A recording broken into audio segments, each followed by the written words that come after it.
All right. So next up is health insurance versus Medicare. A lot of people get hung up on Medicare as a confusing subject. You hear it's a completely different animal. You kind of get in the headspace of starting from scratch. I want to suggest you think about it a different way. Think about the health insurance that you're used to, either through your job or your spouse's job or getting it on your own. You expect that health insurance to cover at least these five things, right? Inpatient hospital stays. So think about overnight stays and multiple day stays, God forbid. Outpatient hospital stays where you're in and out the same day with a surgery, something like that.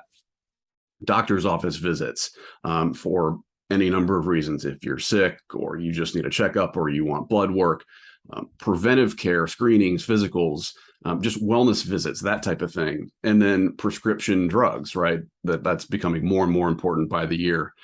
So you know that your health insurance plan should cover this, right? And you're used to this being all in one. Medicare gives you the same thing. It's the exact same thing, except it's just carved out into different parts.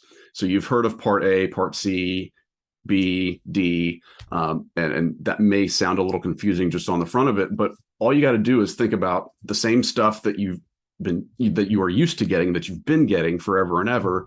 It's all there with Medicare. It's just in these different parts. If you're wondering if you don't see Part C on this list here, that's because it's an alternative option to a combination of A, B, and D. I know that sounds a little bit weird, but we'll go over that a little bit later. It's not that complicated. So I hope that helps simplify things. I've got a chart at the end of this document that you'll be able to download where you can see a more in-depth breakdown of what the parts of Medicare are, because I know you're probably curious about it. But again, I will assert that it is not as important as a lot of people make it out to be, to know what part means what.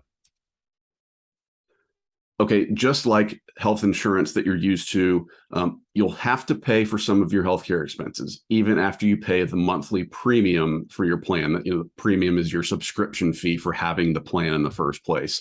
So things like deductibles, co-pays, co-insurance are going to come into play. Basically, that means you're going to pay a little bit.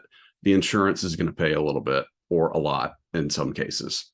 So just be prepared for that. Medicare isn't free, nor does it cover everything to where you don't have to pay anything. So it's a little bit of a bummer if you didn't understand that at first, but in some configurations, Medicare can very much limit your expenses, and that's kind of nice. All right, I've said this about 4 times, but I want to hammer this home. Forget the ABCs for now. Forget how Medicare works as a health insurance alternative to what you're used to. The rest of this course is going to focus on answering 3 questions, and this is all you need to do to start Medicare. Question 1, do I need to enroll at age 65 or can I delay my enrollment? Question 2, if I can delay it, should I delay it? Sometimes the answer is yes, sometimes the answer is no. There's no automatic answer here. Question 3, how do I enroll when I'm ready to enroll? And which coverages should I choose to get that whole bundle of insurance, of coverage that I'm used to just through Medicare?